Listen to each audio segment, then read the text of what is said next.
announcer Angry Mark to bring in the man of the hour. All right. Fans, we are about to be joined by the legend himself, one half of the Rock and Roll Express, the inventor of the hot tag, babyface all time. Let's bring in Ricky Morton. Welcome, man. Hello, gentlemen. How you doing? Hey, what's going on, man? Oh, man. What's going on?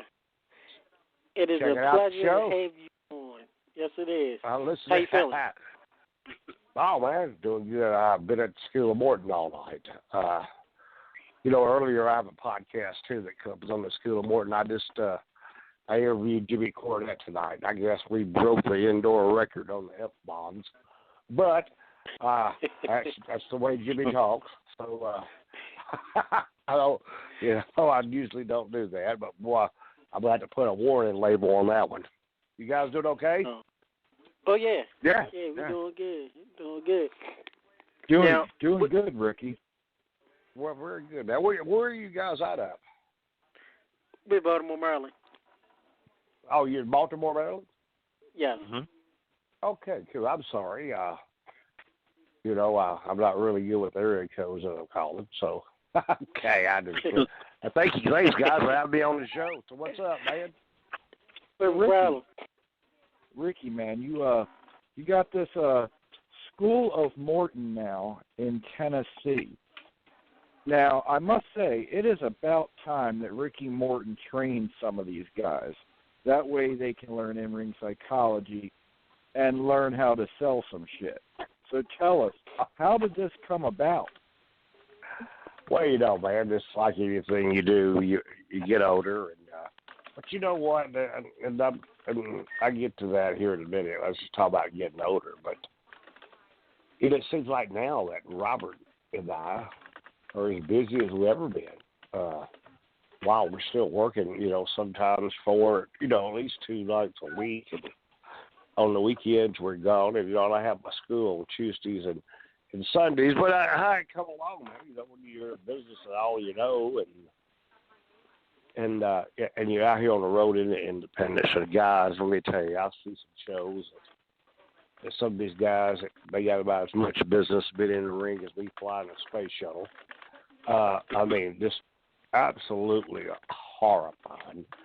Some of them are. But, and then, the ones that really try, the ones that really want to learn our business, they really interested. That's great. But, I see some people, man, out there that, my God, man, they take our business that I work so hard to protect in the younger years when you get paid and and bled for blood, sweat, and tears to watch them in one night, to be embarrassed to even know that I was part of that show that night. This is how it all come about, dude. Come to my school. I don't have the answers to everything, but Dev, I won't make you a great independent wrestler. I promise you that. So, when did you start the school, Ricky? Oh, man, it'll be 2 years in May. Matter of fact, at my school in 2 weeks. And I named it after my dad. It's called the Paul Morton Memorial Cup. That's our 2-year thing. I give out awards to my kids. And you know what? They really do good. It's to see it grow. I'm saying I started out with a little 14-foot ring in a corner of a building. And now we have the whole building. I don't know if you've been on my Facebook and took the dime and walked through. I have 2 big rings, thanks to Monster Rings. I'm going to give them a plug here tonight. But they really good equipment I have there at my school. Not only, everything as for right now, we put back into the building, the cameras and the setup, the rings. I'll make sure my kids have great equipment that we don't get hurt in. Just love the place, man. It's my sanctuary, I guess, when I go there. And we really have fun. We really study wrestling. It's not, and I do a lot more things too. I don't teach them, I teach them about the business, but I try to teach the young kids how to make good decisions. How important education is to you, because it's in my experience in this business. You know, if I had a better education, I wouldn't have been in the positions I were in a lot of times. But that's hearsay so. But I really enjoy what I do, man. I love the wrestling business. Nothing else like it. Well, I noticed that, you know, I guess it's a tag team that you're currently training called the Mullets. The Mullets? Yeah, I saw it on your Twitter feed. Something about the Mullets. You were putting them over a little bit on your Twitter page. Oh, you know, like the Cross Brothers? Yeah. It might be the Cross Brothers. I mean, yeah. You know what, guys? I got some real good guys here anyway. Yeah, the Cross Brothers. And, you know, and I have other tag teams here. I have the Dooley Brothers. You know, I have the Sultans. And you know what, really, and I'm really into this tag team thing. But before you can make guys good workers, you got to make them understand what tag team wrestling's about. That's a lost art that people forget about. You know, I watch some of the shows on TV, and which they got great talent, dude. I don't not none of them. I mean, they're unbelievable. But it's so much that I could teach these guys, especially when it comes to tag team wrestling, to make them understand that you're in a tag team, the psychology of the match. And I'm not knocking that of them. Please don't think I do. Like with the WWE, but you know, because these guys are professional athletes, man. My God, these guys are unbelievable when they get in the ring. But there's still a lot of things that whoever taught them didn't know. And I'd love to share that with some of them sometimes. Well, let me ask you a question, Ricky. Okay, you are well known by everybody in the wrestling business as one of the top baby faces of all times. You're one of the best storytellers, and you're watching this product on WWE. Do you follow it a little bit still? No, not really, buddy. You know, I didn't watch it last night. I was busy. You know, man, I'm still real busy at a lot of things. I do watch it sometimes. Don't get me wrong. You know, especially the pay-per-views, because most of the time I'm doing personal appearances at theaters or something that are showing the pay-per-views, and I'm talking, and you know, I open up the shows for them before it comes on there, and I watch some of the matches. But really, no, I don't follow it. But I watched the business change over 40 years, and to tell you the truth, I just, you know, I mean to watch it, but, you know, I have grandchildren, children, and everything else, and, you know, one soccer game runs to another game, and, you know, and then my wrestling school. Just, you know, it's so much got to be done. It's so little time. Well, with what you have seen of the tag teams, or should I say lack thereof, in the WWE, if you had a choice, who do you think you could best work with in the WWE tag team-wise and help them improve? Who would you handpick? Oh, man, who would I handpick? Wow. You know, I watch a bunch of them. The Uso brothers are real good. I like them, but you know they had some good training. Their dad trained them real good. But you know what? I couldn't even really tell you, because I don't know who your tag teams are there. You know, they mix them up so much. You know, I only want to, you know, I can tell you about the Usos because I know them. And beg your pardon? Well, no, he's agreeing. I couldn't hear, guys. Like you is now? Beg your pardon? We can hear you clear, Ricky. Yeah, we can hear you clear. I thought somebody asked me a question that I couldn't hear. I'm sorry. Oh, no. So, all right. So you're familiar with the Usos, okay? Yes. I mean, you and Robert turned tag team wrestling into an art form. You guys could main event. But understand me, guys, and I'm here we go. Like I was saying, our business has changed. You know, our days, you know, you try to make it, you know, and Vince has already done this, you know, it's entertainment now. So they don't go by the basics of like us trying to make the people believe in what we done. Nowadays, I don't know. From what I watch on TV, when I do watch it, it looks like every move there is scripted. It's not a part about telling a story no more. And don't get me wrong, I do. That's the part I'd like to do is teach them how to tell a story, how to have read psychology, which they already do, but a lot of the guys here don't. It's going out there and it's like high spot number 1, high spot number 2, high spot number 3 is to learn how to work it. Some of their matches, but you do have some there guys who are absolute phenomenal workers.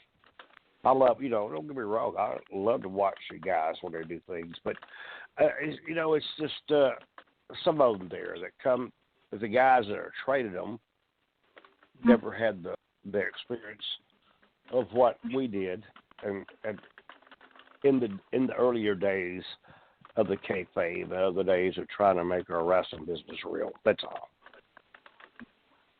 I got you. I have one last question for you, Ricky, and then I'm going to turn it over to the main guys of the show, Tech and Gameboy. Okay.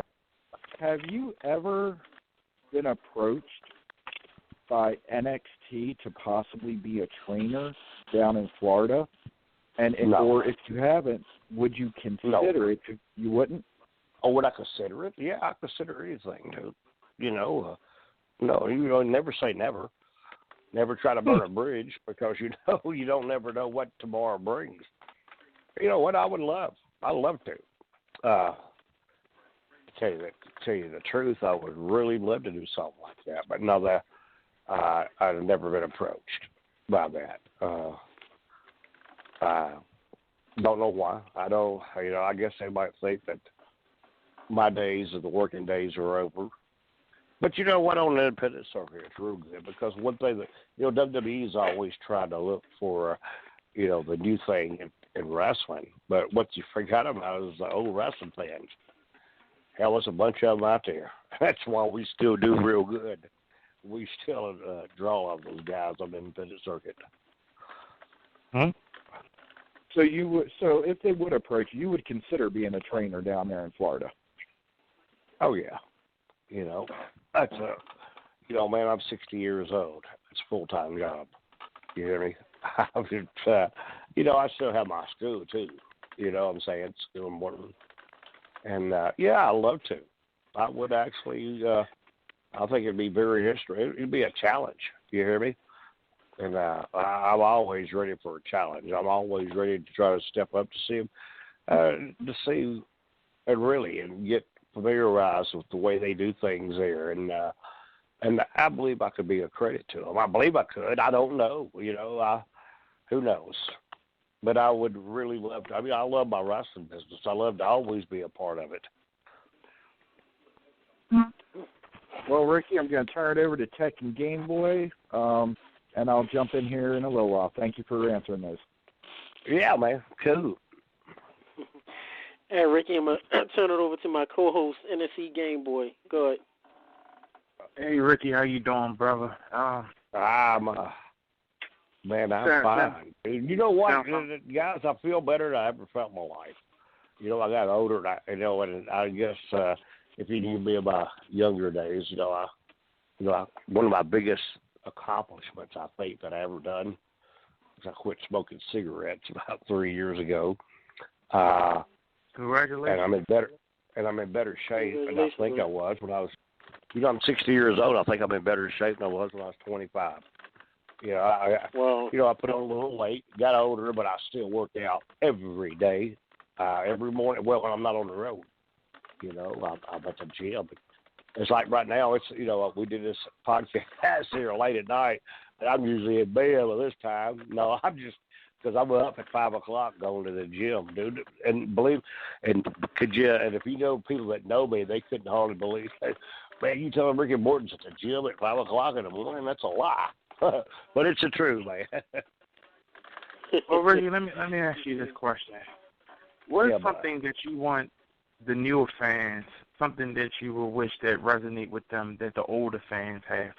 What is something that the newer fans of this generation that you wish you could show them or wish you could explain to them to kind of get you a understanding, since you've had so many years in the business and, you know, you're so legendary, you know, of the accomplishments of, you know, back in the NWA days and everything. What is something that you would like the fans to know or understand?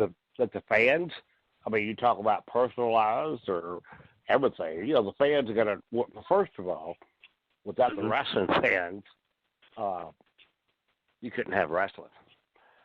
You got to have those fans coming in. That's one thing that I always try to tell them. But in our day of wrestling, you know, you had your baby faces and you had your heels. Nowadays, you don't know who a baby face is, and you don't know who a heel is. You know, and I refer to them sometimes as a smart mark. So I'm not trying to be insult to anybody, but it's just the way I refer to them. You know, when with independent shows and these guys are trying to work hard, you know, then you got them out there hollering. Especially nowadays, you know, you got to stand behind one another to get the show going. I watch nowadays some of these guys that when they get out there and mess up, when they start hollering, you know, they start dropping the F word, you know, you blanked up, you know, man, get into it real good. Get these people going. Make the guys enjoy what they're doing. I guess that's how to put it. That's the only way I know, man. Okay. My next question to you, and thank you for that also. My next question to you is that, you know, we've been losing a lot of, you know, brothers and sisters in the business as of late. Yeah. A lot of them have been it's pretty much dropping like flies almost, and it's very heart wrenching, and it's not really too much of a deterrent. People still want to get in the business, but you know, a lot of the older stars, such as yourself, you know, I don't think that has been well compensated and taken care of. How do you feel about the way that these new, I guess, quote unquote divas, as far as these wrestlers now and these performers now, act compared to the way that you all was going through back in the day? Well, it's a whole different thing. See, nowadays, the guys and the divas, they all make big money. And it's not about, in our days, you see, we didn't have contracts. I never was on a contract. Robert and I wasn't. You know, everybody thinks I made millions and millions of dollars. My biggest year in the business was only $125,000. That was just 1 year in this business. And that's what I was talking about earlier about getting your education. But these guys here nowadays, they make, you know, just the average one there, you know, they make $150,000 a year just off one of their action figures. You hear me? So nowadays it's not about, see, the boys and the girls back then, we depended on each other to make a living. Nowadays they don't. It's who you know, that's the reason one thing about tag team wrestling I think too. It's because the guy's not worried about the tag team match. He wants to get over better than his partner. So the whole time they're in competition. They're not worried about the business. They're just worried about trying to be the main star on WWE or TNA. And that's my feeling on that. You know, and look at them today. Or, you know, Robert and I, well, not only Robert and I, but the guys, all the guys that work back then, because we all work together as one. We depended on each other. Pay the roads for all these guys. You know, just for WWE, just think, if they only made one action figure of Robert and I mean, we could make more off that we made in a whole year in wrestling business. And probably after that, we make more off that we made in 2 or 3 years. Mm-hmm. Okay, thank you. Yeah, man. Yeah, speaking of money, Ricky, you know, you say, you know, your biggest payday was only about $125,000. That's a whole year, yeah. For the whole year. So yeah. Talk about backstage. How was it for you to manage your money and how did you and Robert go about far as, managing your money, trying to save up money, going on the road? Did you hang out? No, but we had to pay for it. We had, nowadays they pay for everything too. Back then we had to pay for all our stuff, except when we flew. But when you got to a hotel, you had to buy your own hotel. When you eat, you had to eat your own thing. And it's not the part about managing anybody. And if you're on the road, understand me, I went through a divorce. It don't matter how much money you manage, it's all gone. Right off the bat, I'm just saying it's the way it is. But you understand, dude, at $125,000, and you're thinking, wow, that's a lot of money. It cost you $70,000 to make that $125,000. That's what people don't realize. Okay. Did you now you making that much for the year? Where were you at on the totem pole for as money compared to, in the Crockett promotions, the Andersons or the Russians or Manny Fernandez and Rick Rude? Was you guys like the less paid, or was you guys kind of highly paid? Look, I actually see this one. You know what? I was just telling for you to understand where I'm coming from. That's why I try to tell the kids today how important your education is. We was lost in the part that we were the Rock and Roll Express and we worked on top. I didn't even know. See, I didn't even know that Jimmy Cornette and the Midnight Express, they had a $250,000 a year contract. We didn't know that. Robert and I did.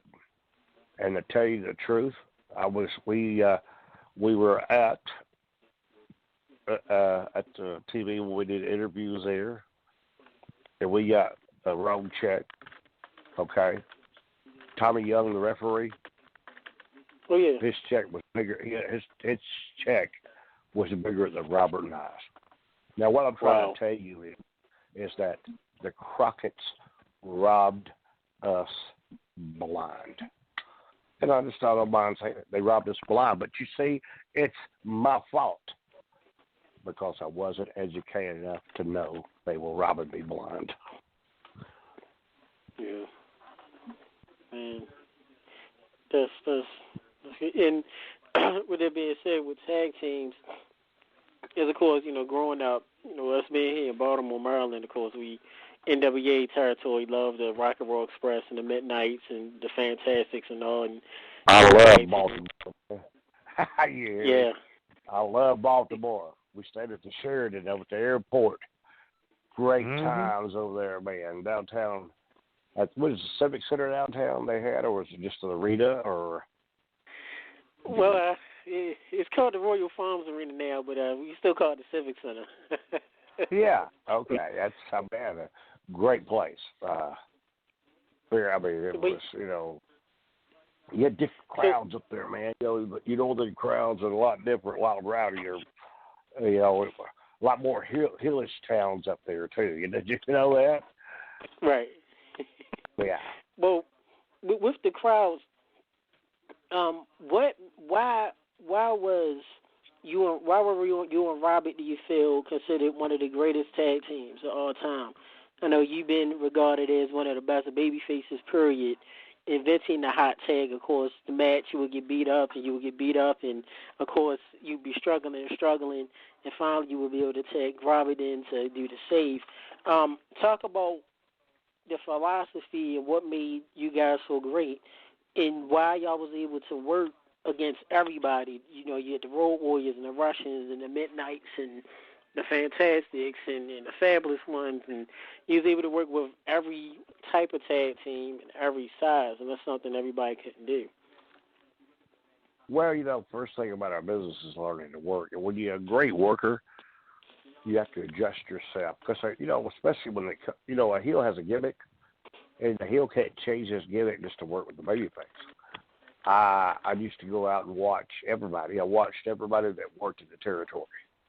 When I knew when they come up to me to work with them, I adjusted my babyface style to their kind of work. And the reason we had good matches, was because, and you was talking about me giving Robert the hot tag. That was the whole thing back then. We lived in a whole different world of the business where people, some people thought that our business was real. And as me being in the ring, if I can make those people feel that I was hurting in that ring, if I could make the wrestler think that I was hurt, what do you think about the guy on the front row? And then when about the guy on the front row, you think about the guy that's way up there in those balconies. Now, if I got them understanding that I'm hurt and I'm fighting for everything that I got, fighting back, not dying, and you notice the whole time that my babyface sells, if he fights with the corner, it makes it more real. Nowadays, and don't get me wrong, nowadays, right in the middle of the heat, a guy jump up and do a damn hurricane Corona for no damn reason. And it wasn't like that. You just have to get, if you just fight for that corner the whole time, fighting for that corner, and giving that boom, we almost get it, and you work it up to that big diamond row, the row I used to do, the row I used to do. You tell that story for so long that when I tag Robert, it tears the roof off of it. Oh, excuse me, gentlemen. I'm sorry. I got a little choked here. No problem. Are you okay? Yeah, I'm fine. I was just... All right, cool. I got the coughing. I didn't want you to think that I was coughing on the phone. For real. Yeah, we appreciate it. We're getting So Ricky Morton blowing up early. That's rare. Yeah, man. I hadn't been, man. I was... Well, we do, Ricky, we do got a question from a fan. Okay. On Twitter, shout out to Razor Cabron. He wanted to know, Ricky, how much did it mean to you and Robert, of course, to show the fact that you was able to go off against the gangsters and fight up against them at Thanksgiving Sunday, 1994? Oh, I mean, are you asking me what I thought about the gangsters, or you're asking me about because yeah, they keep asking, what did it mean for you guys to able to show that y'all was able to actually fight against the gangsters and not just wrestle them? Oh, let me tell you, man. The gangsters come into Smoky Mountain Wrestling, and you got to understand. These two guys come in, and you got to understand. And to me, it's just, especially the early '90s, '94, '95. People were down south, and at that time was when Rodney King got beat up on TV. Here's the gangsters that come in, and they Rodney King, the white boy on TV. I'm just telling you the truth, and I want all you guys to understand it. And I teach my kids, to me, everybody's the same. People are people. It's just the way it is. That's me. I don't go into that, but it's a different era, okay, at the time. And here they come in, dude. I mean, Mustafa and New Jack, they were new on the scene. And they come on that TV, brother, they didn't give a crap. But, and talking that talk, but buddy, when we got in the ring, we really, to me, it was a great pleasure. And New Jack, I tell you, too, we taught New Jack a lot. Taught him a lot about our business. Him and Mustafa are a great tag team. I enjoyed working with them. But the only thing bad about working with them, man, is, gosh, the fans are throw stuff. They have a lot of crazy stuff going on. Good time with New Jack. New Jack and Mustafa both were great friends of mine. Yeah. So we get these. We just spoke to New Jack. They're going to see Gameboy not long ago. A very good guy to us. Yeah. He was a good guy to us. Yeah, I was. Now, go, Ricky. Oh, no, I thought somebody hollered. I'm sorry. I thought somebody said, "Are you there?" No. If anybody does a hollering on this show, Ricky, it's probably me. Well, if you don't Ricky, mind the question is, go ahead, Jack. You worked in the era in the 80s, and of course the 90s. There was so many great tag teams. A lot of comparisons, fans are sending me this today. Is they want to know your thoughts, honestly, on the Rockers, on Marty Jannetty and Shawn Michaels. A lot of fans felt it was kind of a comparison in a way, similar gimmicks. You had the Rock and Roll Express and then you had the Midnight Rockers with Marty Jannetty and, of course, Shawn Michaels in the AWA, and then going to WWE. What were you and Robert's thoughts of the Rockers? Did y'all guys pay attention to them in the 80s, or have any thoughts about them? Well, I knew them both before they even did that. Shawn Michaels, San Antonio, Texas. I worked Southwest Championship Wrestling for a long time, but I think Jose Lothario broke it in. And when Robert and I were real hot in Louisiana, Shawn Michaels come in as a kid there. But when they moved on, they went to AWA and they became the Midnight Rockers. A lot of people thought, well, they get the Midnight Express. They took them and then y'all the Rock and Roll Express and put it together. They stitched stuff. No. To me, I took it as a compliment. Shawn was a good friend of mine. Marty was a good friend of mine. And in those days, like you were saying, we were all just trying to make it and try to make a living. Robert and I was very successful with it. Look where Shawn Michaels went with it.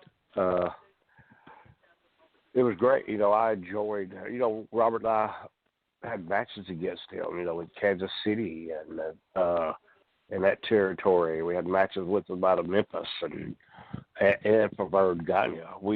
Matter of fact, we did pretty good business with them when we did wrestle. They were a great tag team. Thanks for that. NSC Gameboy? Well, I wanted to ask this. Having chemistry inside and outside the ring is always important with a tag team.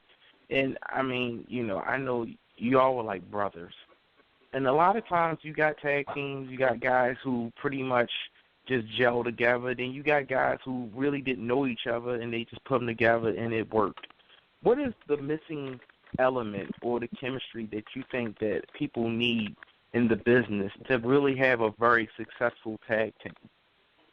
Well, first of all, you got to know what your position is. You see, my job, and understand me, guys, wrestling is different. So, I can do all this stuff. I can do the hurricane caradas. I can do the dives off of tight ropes. I can, but what you got to understand is my job was to sell and to give Robert a hot tag, and that was the form that I created. Mm-hmm. That's what I done. The form. The other thing is, you got to learn how to deal with each other. When you're a tag team and you're on the road, you around each other. I could virtually say this. In those days, I was with Robert a lot more than I was with my wife. But see, we was married together in the business. So being married together in the business, you got to learn how to deal with each other. Sometimes you get tired of each other. And when that happens and you start having conflict, people can start seeing that in the ring. You got to learn to deal with it. Robert and I went through a lot, but the chemistry, you got to have that real good. See, if you know your job in that ring, your chemistry will come to you. It's the part about nobody knows who to lead and nobody knows who to follow. Everybody's trying to lead. Everybody's been trying to lead, and when you do that, it's going to be nothing but scrambled eggs. And that's even on the heel and baby faces when they're in the ring. That's one thing I notice. Everybody, they just sit out and know who's the leader, who's the followers, and that's the main important thing I think in the ring. Oh, okay. So, thank you. Yeah. Hey, with the Midnight Express, of course, we talked to Jim Cornette, a funny guy, and of course Bobby Eaton. And who did you feel? Explain to us, you being in the ring, you worked against the Midnights forever. Explain to us the differences that it was working with the original Midnight Express, this Condrey and Eaton, as opposed to working with the later version when it was Stan Lane and Eaton. Okay, you asked me which one I liked to wrestle better, or is that what you're saying? Yeah, yes. Which one did you like to wrestle better, and what was the differences? Yeah, okay, you got to understand now. When Dennis was there, and I don't know why Dennis left. He had personal problems. I never asked him. It's none of my business. But see, we worked territories way before we came into NWA. Robert and I worked Memphis territory, worked the Louisiana territory. And everything that y'all seen in '85, we've already just about done with the Midnight Express with Dennis. Now, understand me, Dennis is a great boy. Bobby Eaton learned a lot from Dennis. Jimmy Cornette learned a lot from Dennis. The reason that Dennis left, I don't know. And one of the hardest things in the world to do is when you when you have a great tag team like that, and one of them drops out. But you got to have somebody. That's one thing I would have my hats off to Stan Lane for, because Stan Lane dropped right in there, being that good-looking heel, that great body, that great swagger. He could talk his mind off, and you know what? He fell right into position, didn't miss a lick.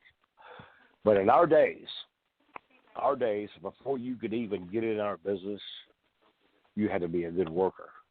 You had to know what our business was about. Stan Lane was a good worker. So, there was no difference to me. I don't like one and I did the other one. In our days, even the guys that were the opening matches, the guys that were the job boys, were good workers. They respected each other. And we took care of each other. We didn't do things to drop guys on their heads. We didn't throw guys through tables or throw bats and things, because, and this is the way I put it. I look at some of these guys on the road today. They tell me, "Oh, I'm a hardcore wrestler." No, you're not a hardcore wrestler. You just don't know how to work. So you have to do stuff to hurt people or hurt stuff to do that. We all knew how to work. And so, that's what about. And I'm serious about that, dude. It ain't no part about I'm a hard wrestler. Well, no, you're not a hardcore wrestler. You don't know how to wrestle. That's right. And if I'm being mean and somebody out there is listening to me and blow the Facebook up, because I really don't care. You know what I'm saying? I'm just telling the truth. Thank you for that. Go ahead, Angry Mark. So, Ricky, you had the opportunity to also do a lot of singles in all the big promotions. Now, everybody knows about your feud that you had with Ric Flair. Now, I was trying to do as much research as I could, trying to dig up some stuff, but did you get a chance to go get into any type of solid match with Ricky Steamboat in your prime?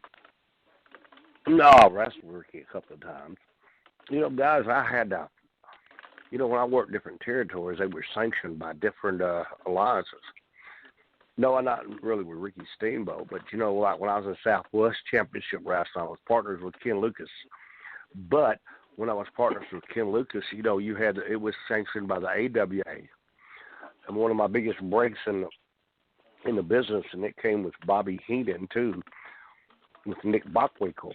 They brought Nick in. They was going to give me a little push. They was looking for a good baby face, and I was partners with Ken Lucas, and they brought Nick Bockwinkel in, and him and Bobby Heenan, and me and Nick went an hour match. And after that hour match, it was so good, and Bobby Heenan liked it so much that I got to go around to like the Houston, Texas, and I went to Indianapolis up there. Me and Nick, had our Broadways up there, and a lot of people don't know about. Had a lot of fun with I don't know, at the time the UWA or out of Memphis, Tennessee, Jerry Lawler. I beat Jerry Lawler for the world title there. Had a lot of, ran a lot of single matches with Jerry Lawler. To me, Jerry Lawler is one of the best workers in the whole business. And when he was in his prime, God almighty, what a great worker, psychology in the ring, and another thing, that's what I taught from, and I know I'm getting off on something else, and the guys in this business will understand this. If you got to go to the ring, and no matter who you go to the ring with, and if you go back and watch some of the tapes and everything, if you can go out there and take a 92-pound guy and make him look like the world champion if you're wrestling, and then when you beat him, you beat somebody. See, that's the psychology of the match, and nobody even that they forget about. That's what made Lawler such a great worker, because he went out to the ring and he told a story no matter who he wrestled. And then it worked up to your big matches. I learned a lot from Jerry Lawler. I learned a lot from Nelson Royal. You know, in my early days, I wrestled him for the junior heavyweight title. Tony Charles and guys like that. I hope that you guys know. With Les Thornton, the world junior heavyweight NWA champion at the time, especially in your smaller territories, and usually brought the junior heavyweight champions in. You know, eventually I did win the junior heavyweight title. I beat Chase Owens for it. But in the single matches, I had a lot. Not only just when I did with Flair, but on my road to meeting, to getting where we was at, I had a lot of great fun, a lot of great work. And in Japan, I worked a lot with Terry Funk. So I had some great teachers. You hear me? Sure did. Well, I guess it's a good segue. You bring up a lot of guys who have been, signed up north. Now, you and Robert had a very brief stint with, I guess at the time it was WWF. Can you tell us, can you explain to us and the listeners what led to you guys going there and why it was such a short run with? Well, but it was just like this. And I'm just going to tell you, back in our days, we took care of each other. And we did. And the thing with WWF at the time was we were wrestling for Smoky Mountain Wrestling. Well, Smoky Mountain went out of business, and it closed down because Jimmy Cornette was going to work for Vince McMahon at the WWF.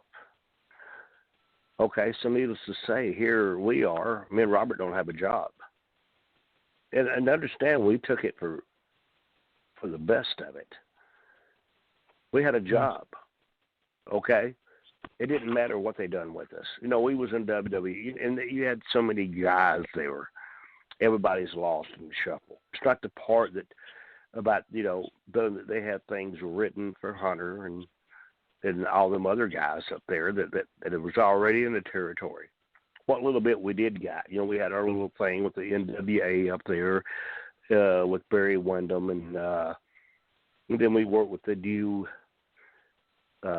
Midnight Express they had up there, or the new Heavenly Body. I don't know which one it was, but you see, all the point of it was Jimmy Cornette got us a job there, and the reason that it was a short stayed, they did, in which we didn't have a contract with them, but they still paid us. They paid us so much a week, even though if we didn't wrestle. Well, it wasn't a contract; they just done it. And then when we wrestled, they paid us money. But the whole point of what I'm trying to tell you is the reason we had a little short stay in WWE or WWF is that we had a job. We got paid. That's all. Okay. So there wasn't any talks about signing you guys to a multi-year deal? There was no contracts talks going on? No, but we hung around. You know what? We hung around for a while without y'all seeing us. We just went on TV. We did a lot of house shows, okay? A whole bunch of those. And that was good on our part, too. I think, Vince and the guys at Predator Riders, they didn't put us on TV and just literally destroy us. You hear me? At least they respect us that much. We still worked the house shows, and which we did. We put a lot of their guys over.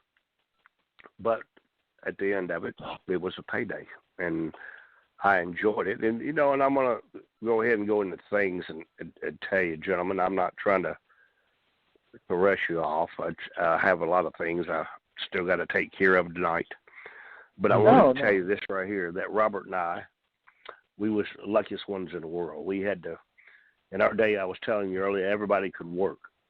Robert and I had a chance to work with some of the greatest workers ever in this business. Ivan Koloff, Barry Dorso, Nikolai Koloff, things that in Louisiana that you didn't understand. Ray Hernandez, Johnny Walker, the Four Horsemen. But between me and everybody else, I think that would go down in history forever. And it's like the Bruno, it's like Bobo Brazil and the Sheik. Robert and I have had a 35-year run with the Midnight Express, and it still happens today, just different ways. I think that we would go in history together, tag team wrestling for the greatest feud ever and for the greatest matches ever in the world. And I really do think that. And I think with the Andersons, too. Robert and I drew a lot of money with the Ole and Arn Anderson. Really great matches.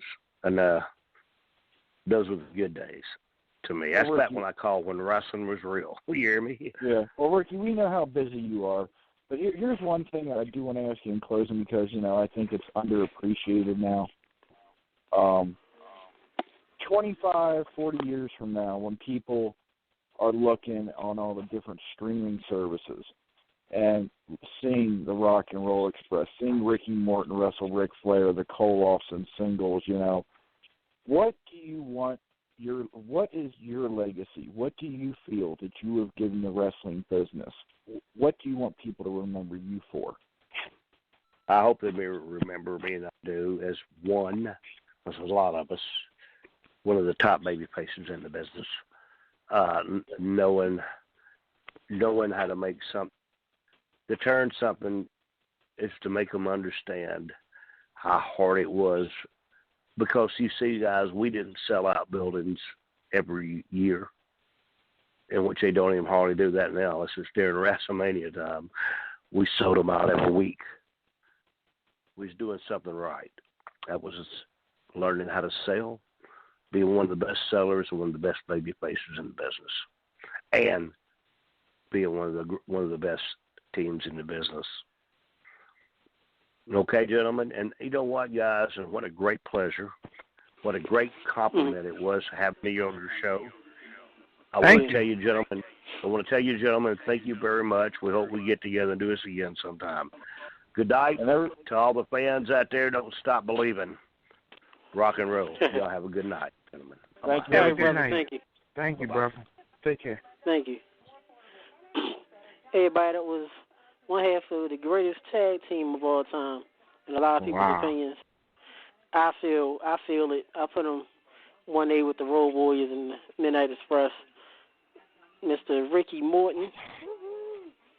Shout out to Mama Tech. We're big fan of the Rock and Roll Express too. Tech, I got to tell you, I got beer bumps when I knew he was coming on the show. Mm-hmm. I mean, it's not every day that you get a guy that could possibly be one of the top 10 all-time wrestlers, and you get him on your show. Okay. I mean, overall, in-ring ability, able to sell, in-ring psychology, ability to teach. Right. Yeah. You're talking about a guy that they put in the ring to help get Ric Flair more over. What does that tell you about Ricky Morton when he's getting Ric Flair over more than what he was? Yeah. Ricky was, I've always said, they said it just because he was on the show, and everybody that know me know it. He was always one of the best in-ring workers, period. It's period. Rock and Roll Express, and I'll never be able to just put it down to one. But the greatest tag teams of all time, and I might be a little biased because of NWA, but this guy I mentioned is the Rock and Roll Express, Midnight Express, and Road Warriors. The greatest tag team feud in history, in my opinion, is the Midnights and the Rockers. They feuded for 20-something years non-stop, and in Japan. So, you know what's amazing about Ricky? Now, don't get me wrong. I like the fact that he's a little cocky. I like that, Oh, yeah. But at the same time, he's humble by the length of his career. He's not like all, yay is me, yay is me. He's humbled for what he got handed to him and how he took it and made it something special. Right. Yeah, this was great. I know we'll have Ricky back on the show soon, but my fond memory of Ricky Morton is when the Horsemen beat up the Rock and Roll Express, and they actually busted Ricky's nose open. Remember that on the concrete floor. If you remember that. And I said, thought it was real. Of course, it was real blood. It wasn't no fake blood caps, which WWE using now. But it was real blood, and the Rock and Roll Express was great. Ricky Morton was one of the best baby face, the hot tag, the way he sold. This was wonderful. And think about how simple tag team wrestling was back then. Of course, the Road Warriors were this big, and this would kill you. Their finishing move was a double drop kick. That was it. It was none of the elaborate tag team moves we see today. It was just basic finishing moves that could beat you. A double drop kick. That was it. Yeah, 4 feet better than 2. Yep. That was it. And they brought bandanas in the world of wrestling.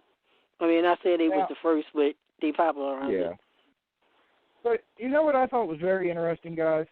And I was watching a lot of Ricky Morton stuff today, and I the more I watched him, the more I kept thinking to myself, I've been comparing Dolph Ziggler to the wrong person. If anybody, if you got to look at the ability to sell and get somebody over, Ricky could do that. And the more I look at Dolph, the more I think I got to start comparing him to Ricky Morton. Now, he's not as over, as he should be, but just the in-ring ability to sell and put that, person over in the ring, I think, you got to put those two there. I mean, Ricky, of course, Ricky's, a lot higher on the totem pole than Dolph will ever be, but I guess, comparing somebody from a current era, the closest I can think is Dolph Ziggler. Yeah, okay. Question for you both. I'll bring your salt too. For Gilmore or Topher to come in when we start a round table. If Dolph is air quote the Ricky Morton, who is the Robert Gibson? Man, see, that's hard because they were yin and yang, I don't think there is anybody in tag team wrestling today that even comes close to the chemistry of the teams that Ricky said, including his own team, the Rock and Roll Express, him and Robert. I mean, I think he was dead on with Stan Lane. I think Stan Lane made all the difference in the world to the Midnight Express. I think he gave him more credibility. He had the look, he had the charisma, he had the in-ring ability, but I can't think of any teams, guys, that even come close in the modern. Let's go back to 1999. I can't think of any tag team from 99 to present that has the charisma and the in-ring ability as any of the teams that he mentioned. Not a single one. If I'm wrong, I will name one. Please tell me. I will name one that had the charisma, only the charisma ends, but didn't have the in-ring ability like them, and that would be the Hardy Boys. The Hardy Boys in the 99 was the only team I could think of from 99 to now that had just as much charisma as those teams. Just by the look, by the fans being behind them, the merchandise. But in the ring, they was nowhere near Rock and Roll, Midnight, Andersons. I got to beat you up on that one because the Hardys didn't get over until Edge and Christian got them in that ladder match. It took ladders, tables, and chairs to get the Hardys over, okay? The Rock and Roll Express never had to do that. They never had that is to. True. That is true. The Hardy, it took the Hardys putting their bodies through 10 times as much to only get to 10-20% of what the Rock and Roll Express was. Well, I will say this. Agree to disagree. Hardys were big. I would say the TLC match did elevate all of their careers, but I think it elevated more so Edge and Christian than the Hardys. I will say that. I think Edge and Christian definitely needed TLC. If you eliminate TLC, if that never happened, the Hardy Boys still would have been big. The Dudleys, they still would have been good because, the Dudleys were great before they got there. And I think Edge and Christian, this would have been, how you say, GB, this player threes, player fours? Yeah, the random spots. Yeah, the random spot. The random Oh, spots. hold on. I thought of a tag team, but you're going to have to help me, Tech and Game Boy. They were in TNA from the inception. It was American something. Oh, I know you talking about. Chris Harris. Was it Chris Harris? You talking about Harrison Storm. Before Beer Money. America's Most Wanted. Not America's Most Wanted. It was correspondence. Please look that up. Saltine, Ever Since Your Queen, Toast. I know you talking about. Was it America's Most Wanted? No. Ah, gosh. I know. Our correspondence is in it. So I know you talking about Chris Harris and James Storm. And the other one passed away once he came to WWE. Because he came as a singles wrestler. America's Most Wanted. It was that. America's Most Wanted. They had the good feud with a lot of teams. Team Canada, which Robbie Roode was a part of, and America's Most Wanted was